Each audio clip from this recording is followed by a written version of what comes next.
I think the more people who can learn to code, learn to build apps, the more problems can be solved. These tools are something that we desperately need when trying to change the world. Welcome to the Everyone Can Code Summit. We're very excited to be hosting the first ever Everyone Can Code Summit for teachers around South Africa. And we have over 100 educators from around the country coming together to learn how to code and to learn how to teach their students how to code. I was blown away when I found out there's a coding summit.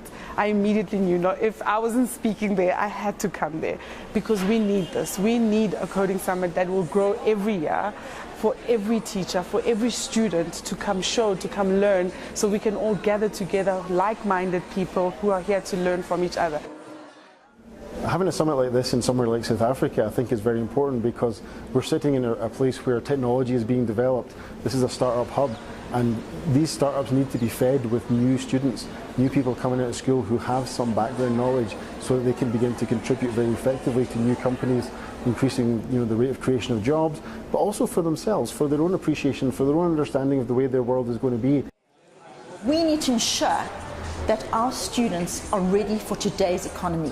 We need to make sure that they are employable. We can't have an education system that's not relevant to today's knowledge economy. So we have to teach them the skills that when they leave school, they can meet the requirements of today's workplace. So the point that is very interesting to me is the idea that the citizens of the 22nd century are already here and they're already in our schools, and I think that's something we have to really think about carefully when we teach.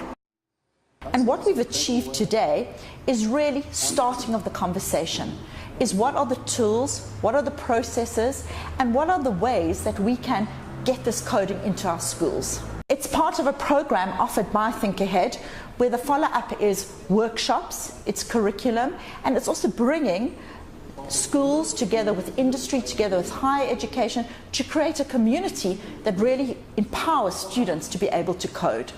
I'm hoping they will all see the importance of coding, but if not, then how are their learners going to move into the future? Coding should be part of the school curriculum as a whole, from government, from primary, all the way to high school. It's going to change young people's lives by giving them the skills they need in computer sciences for their future, for their jobs that are coming up that still haven't been invented. Together as the education community, we can really create the developers of the future, but we can also create a community of best practice that enables students to have the skills to change the world. I think the more people who can learn to code, learn to build apps, the more problems can be solved.